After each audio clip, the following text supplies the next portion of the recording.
Hey! I'm Connor and welcome back to Most Amazing. With spooky season in full swing, it's time to revisit some favorite horror movies. And to keep your rewatches new and exciting, I've found some spooktacular Easter eggs for you folks. Now, since a lot of these foreshadow other parts of their respective films, this is your official warning that there are major spoilers ahead. So if you haven't seen the movie mentioned, be careful to not ruin the twists for yourself. Alright, here are the top 10 unsettling hidden messages found in horror movies. Did I miss any of your favorite Easter eggs? Let me know in the comments below. Number 10. Get Out. Did you know that right from the beginning of the movie, director Jordan Peele gave us a huge hint about the sinister events that were going to take place? The message was just hidden in another language. A Swahili song called Sikaliza, sorry if my pronunciation was off, is played throughout the film, including during its opening. And while it sounds beautiful, the lyrics are actually very foreboding. Translated, this is what the song means. Brother, listen to the ancestors, run. You need to run far, listen to the truth, run to save yourself. A pretty clear warning from the director and the score. The song plays again during the party scene and again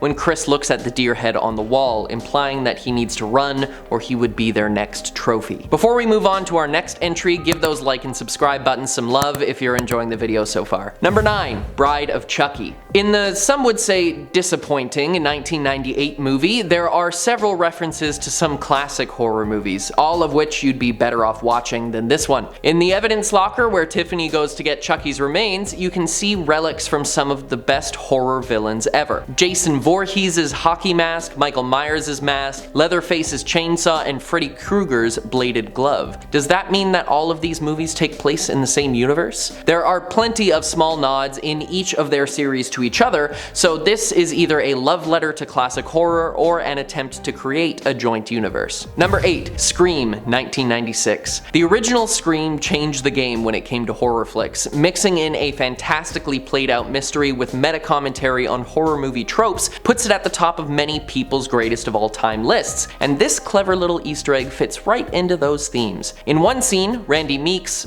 no relation to myself, who is played by Jamie Kennedy, is sitting on the couch and watching the original Halloween movie. On screen, Jamie Lee Curtis is trying to outrun Michael Myers, and Randy keeps yelling at the screen, "Jamie, look behind you!" But right behind him, Ghostface appears brandishing the signature blade. So, Jamie Kennedy is not only yelling at the movie, but giving a meta warning to himself. Number 7. Saw. The Saw franchise is one of my guilty pleasures. They get more and more ridiculous as the series progresses, but the first installment is a near masterpiece in my opinion, with phenomenal twists and simple, though sometimes silly, execution. Famed horror director and writer James Wan loves an Easter egg and seemingly can't resist hiding things in plain view. Early on in the movie, we see Dr. Gordon speaking with students about one of his cancer patients, which Zepp informs us is named John Kramer, who is later revealed to be Jigsaw himself. If you look close enough during this scene, you can see that the director left a clue to Kramer's evil alter ego. In front of him, on the table, is a notebook on which he has drawn what seems to be an initial blueprint for the reverse bear trap, one of the most iconic of Jigsaw's traps. Really dangling the lead in front of us on that one. I've watched these movies countless times and only recently caught this one. Number 6. Insidious. Also directed by James Wan,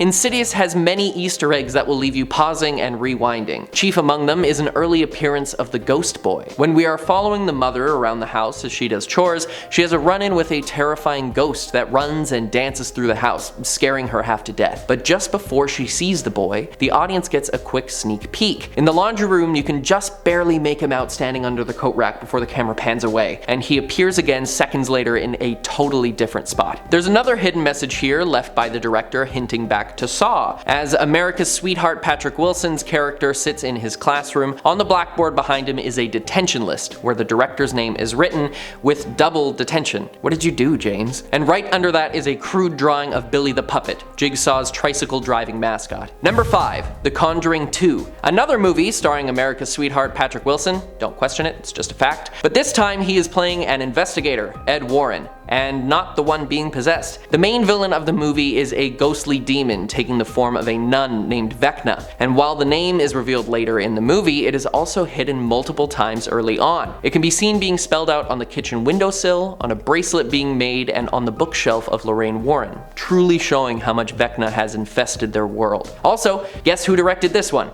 You guessed it, James Wan. Man, keep an eye on this kid, he just might have a career ahead of him. Number 4, Hereditary. Newfound horror genius Ari Aster's first feature film portrays a harrowing tale of cults, obsession, and the passing down of generational trauma, filled to the brim with terrifying imagery and clues as to the character's inevitable demise. This is easily one of the most frightening movies I have seen in years, and not for the jump scares, but because it earns every second of your terror with a slow build that explodes in the last 20 minutes. Throughout the movie, the symbol of the cult of Payman is hidden everywhere. Necklaces, carved into poles, painted in blood on walls, but the cult's followers are just as ever present and well hidden. Near the beginning of the film, Peter is smoking out the window and there is a puff of smoke when he breathes out into the night air. But if you look closely, you can see an icy breath close to the camera, just before Peter breathes out, as though someone is watching him, just out of frame. The cultists appear many times throughout the movie, usually nude.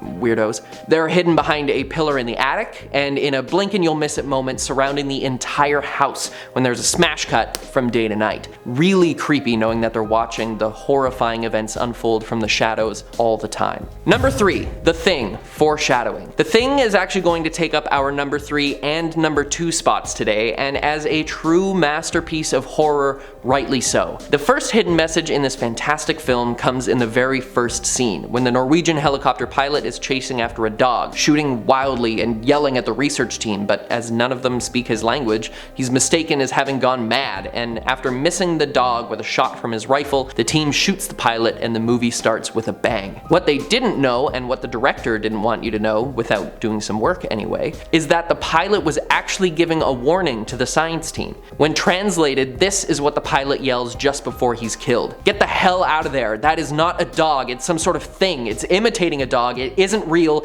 get away you idiots." If only one of them could speak Norwegian, the terrors that ensued could have been avoided, but then we wouldn't have gotten to see all those amazing special effects. Number 2, who is the Thing? The end of the movie is purposely left ambiguous, with Charles and McReady waiting to freeze to death and, quote, see what happens. We are led to believe that one of them is the terrifying, shape-shifting Thing, and it's not easy to tell who, but director John Carpenter left us some small clues to solve the mystery for ourselves. Some fans believe that Mac filled the scotch bottle that he hands Childs with gasoline earlier in the movie, and when he takes a sip, Mac's knowing smile proves that he's caught the Thing red-handed, as a human would recoil at the taste, but Childs drinks it without hesitation. Another examination of the scene shows that you can clearly see McReady's breath when they are speaking out in the cold, but not Childs, further proving who is still human. The cinematographer Dean Cundey also said that he used eye light to show who was human and who was not, but others still believe that neither of them have been infected, and that the ending shows the paranoia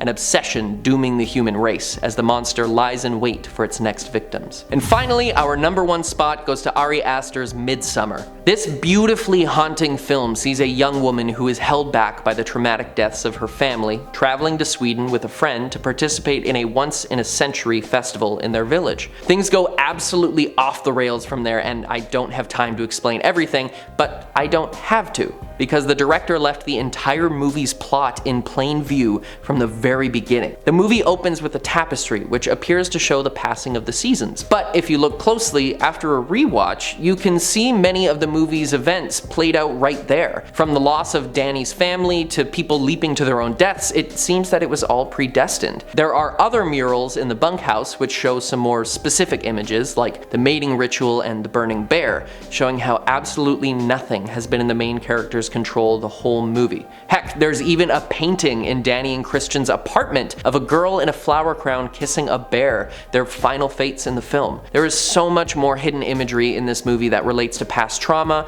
irrational fears, and predestination that it deserves multiple rewatches. In fact, I think I'm gonna go home and watch it tonight just to see what else I missed. Well, that's all I have for you today. I'm Connor, stay amazing, and I'll see you next time.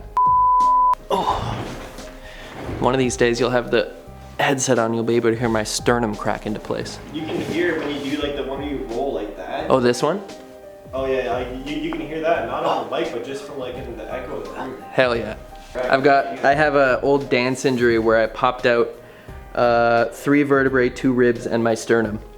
Wow. And so like they dislocated, and since they're joints, they just do that now. Oh, it's a new thing. Oh yeah. Oh, it's been since like 2012. Oh wow. I've been rocking it. Oh man, this sweater is coming apart more than ever. Okay.